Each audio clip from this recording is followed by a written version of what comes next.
Olá, tudo bem com vocês, adolescentes?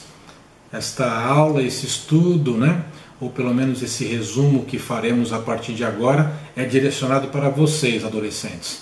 Muitas saudades, estamos há alguns dias nessa situação de isolamento, de reclusão, de muitos cuidados e precauções, e continuaremos assim por mais alguns dias, Mas sabedores somos, que esse carinho, esse amor, essa comunhão que existe entre os cristãos, entre todos nós, que acreditamos em Cristo, continuará, e que isso nos dará a condição de que nós façamos verdadeiras as palavras escritas em Salmo 91, que 1000 cairão ao meu lado, 10.000 à minha direita, mas eu não serei atingido, porque o Senhor Deus mandará os seus anjos para me guardar em todos os meus caminhos. Esta crença nós temos que ter, de sermos realmente separados, de sermos um povo separado, um povo ungido, um povo forte. E para continuarmos então esta nossa trajetória, temos que nos revestir. E nós vamos nos revestir como? Através da oração, através do conhecimento da palavra do Senhor, através do estudo, através do esforço, do treinamento, que é aí que a gente vai ter resultados realmente satisfatórios, porque nós vamos nos agradar a Deus e estaremos fazendo aquilo que é da sua vontade.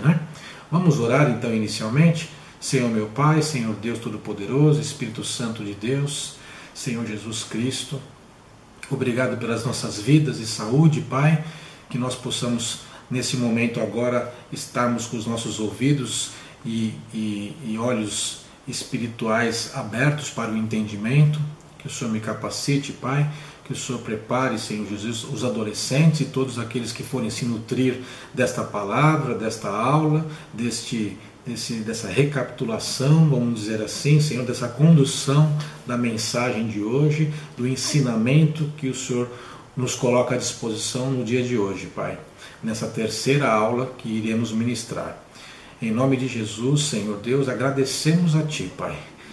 O Senhor tem toda a liberdade para usar tanto a mim quanto a todos que estiverem assistindo esse vídeo, Pai. Em nome de Jesus, amém. Então, meus amados, minhas amadas, agradecemos a oportunidade de termos essa tecnologia à nossa disposição, de podermos filmar, de podermos depois, através de compartilhar esse vídeo, de sermos assistidos, de estarmos aí na casa de cada um, no celular de cada um.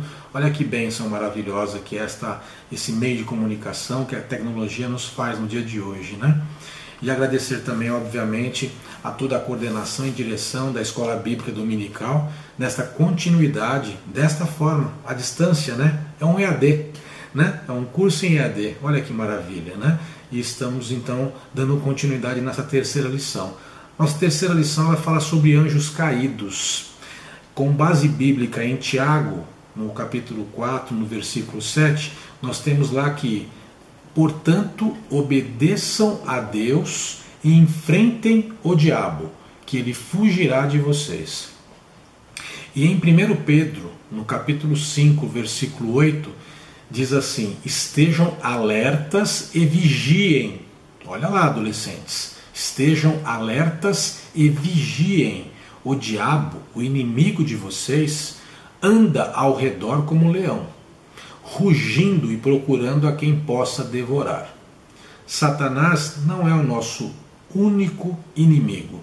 Do lado dele estão muitos demônios, agindo contra Deus e toda a sua criação, que somos nós, a criação de Deus. Especialmente os seres humanos. Os demônios existem, são maus e vivem tentando destruir o que Deus fez e faz. Aí vai a primeira pergunta da nossa lição, Quem são os demônios? São então anjos caídos que escolheram pecar e seguir Satanás. Os demônios são seres espirituais poderosos que podem causar diversos tipos de males às pessoas. Vamos conhecer algumas dessas situações. Antes disso, em Judas capítulo 6, lembrem dos anjos que não ficaram dentro dos limites onde moravam. Eles estavam amarrados com correntes eternas, algemados, lá embaixo na escuridão, onde Deus o está guardando para aquele grande dia em que serão condenados. E em 2 Pedro, no capítulo 2, versículo 4, diz: pois Deus não deixou escapar os anjos que pecaram, mas os jogou no inferno e os deixou presos com correntes na escuridão, esperando o dia do julgamento. Olha lá, está analisando esses versículos, né? Nós podemos deduzir o que, adolescentes? Que os demônios eles eram anjos caídos por Deus. E esses anjos eles tornaram-se demônios quando pecaram. E esses anjos maus foram expulsos do céu e vivem nas trevas. Uma pequena explicação sobre a expressão estão em algemas, né? Lá em Judas 6, como a gente leu agora há pouco. Não significa que os demônios estão algemados numa prisão, literalmente. E sim, estar em algemas significa que eles estão presos em seus pecados, vivendo em trevas espirituais. A Bíblia ensina que quem vive na prática do pecado é escravo do pecado. Esses anjos escolheram o pecado e agora estão presos a ele. Por isso, tudo o que sabem fazer é pecar, fazer maldade e mais maldade. Como agem então os demônios? Vamos entender agora a ação dos demônios, né?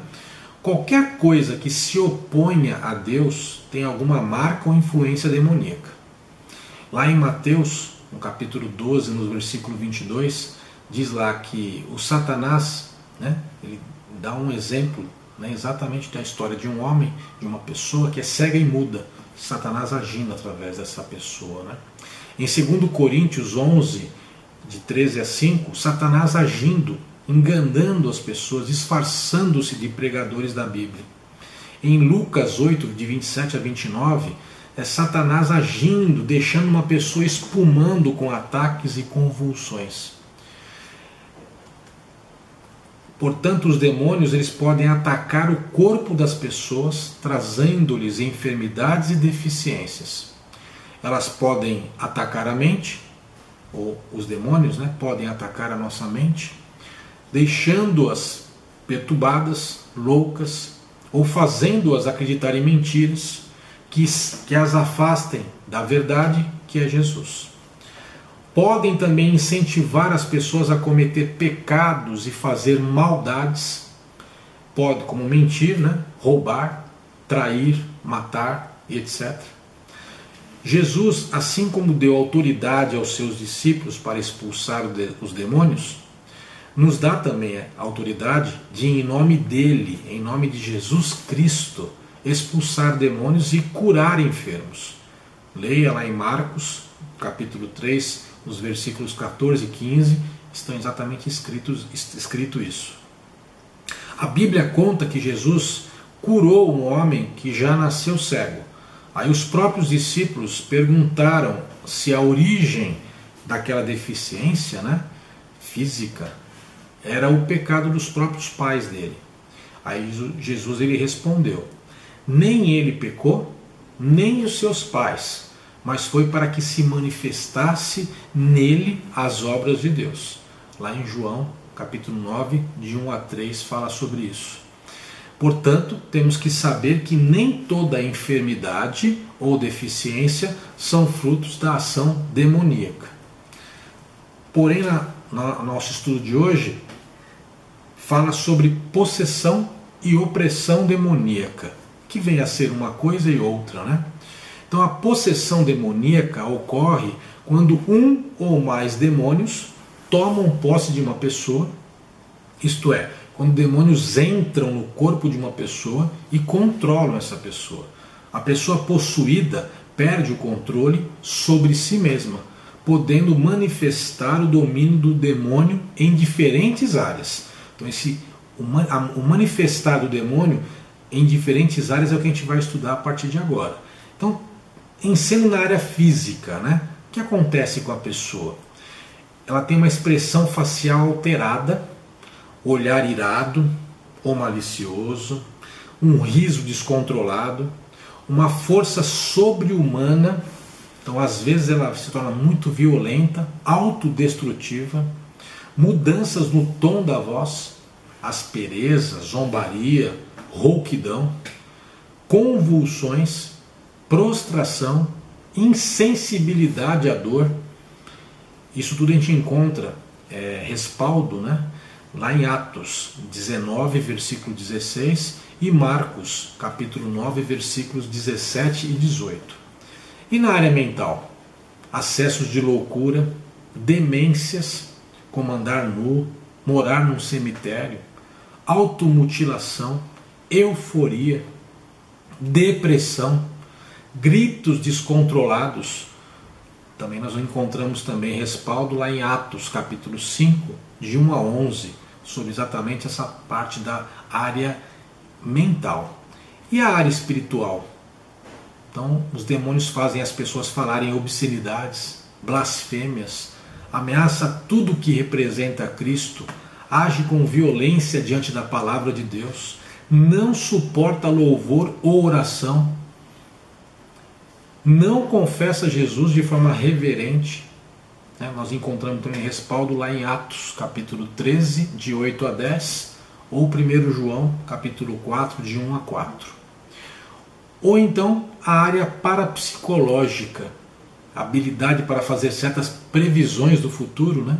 Para ver coisas que estão além da percepção normal, clarividência, entra em estado de transe e não se lembra das coisas que fez durante a manifestação demoníaca. Lá em Atos 16 e Marcos 1, de 23 a 26. Então isso são as possessões demoníacas. E a opressão demoníaca?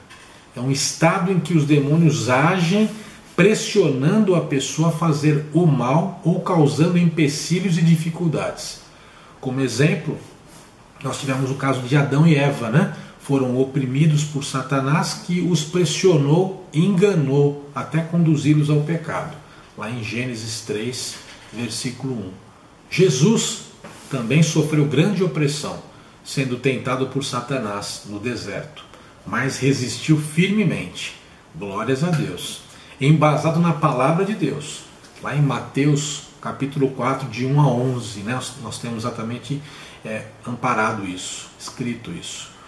Os demônios, adolescentes e a todos, não são mais poderosos do que Deus. Satanás, ele só tocou em Jó com a permissão de Deus. E quando Deus o expulsou, ele não pôde fazer nada, senão obedecer. Leiam depois Jó, no capítulo 1, versículo 12, e depois no capítulo 42, no versículo 10. Vai estar escrito claramente isso. Os demônios, eles fogem diante de Cristo. A presença de Cristo em nossas vidas é a única maneira de manter longe toda ação maligna. Lá em Marcos, capítulo 1, de 16 a 23. Os demônios não podem habitar onde está o Espírito Santo. Oh, glórias a Deus por isso. Quem é salvo em Jesus Cristo não pode ser possuído por demônios, pois o Espírito Santo habita nele. Leia 1 Coríntios 3,16. O Espírito Santo é nosso selo e a nossa segurança. Todos os crentes podem resistir aos demônios. Todos nós, cristãos, vocês, adolescentes, podemos resistir aos demônios. Tiago, né, diz isso lá no capítulo 4, no versículo 7. Já lemos. Resisti ao diabo e ele fugirá de vós. Então, para finalizar essa nossa oportunidade abençoada e maravilhosa, nós temos que colocar em prática a oração. O relógio da oração está em execução na nossa igreja. Vamos entrar nesse relógio de oração, vamos fazer no mínimo 1 hora de oração, no mínimo, né? Oração, espírito de oração o dia inteiro, né? Constantemente, orar sem cessar. Não é isso? Nós temos que nos revestir diariamente com a armadura do cristão, capacete, espada, couraça, cinturão, os calçados, e orar sem cessar. Orar sem cessar. Então a oração, a leitura da palavra são as nossas ferramentas, os nossos instrumentos, adolescentes. Jejuar, adorar a Deus, agradecê-lo, louvar o seu santo nome, escutando os louvores, se revestindo através de adoração. Crescer na graça de Deus, alimentar-se do Espírito, são as maneiras de resistir aos demônios. Então, resista, resista. É isso, a nossa lição então está finalizada, pelo menos um resumo, né, do que está já colocado na revistinha. São a terceira lição, né, dessa nossa revista. Espero que vocês tenham realmente acompanhado e agora possam estudar, se debruçar com mais calma, com mais atenção, né, nos versículos bíblicos, em tudo aquilo que foi colocado aqui, que está na lição. Um grande abraço a todos, que Deus abençoe a cada um de vocês e vamos orar finalizando, né? Senhor Deus, obrigado por esta oportunidade, Pai, nos conduza nesta semana, conduza nossas vidas, a vida dos nossos familiares, nos revista, nos proteja, nos livre dos males, Pai, e que possamos continuar nossa trajetória com a Tua presença. Seja bem-vindo, Espírito Santo de Deus, em nossas vidas. Precisamos de Ti, nos agradamos com a Tua presença e queremos agradá-lo sempre. Então nos conduza, nos oriente, nos exorte e nos edifique, Pai. É a nossa oração e só lhe agradecemos. Em nome de Jesus, amém. Um beijo para cada um de vocês e até uma próxima oportunidade.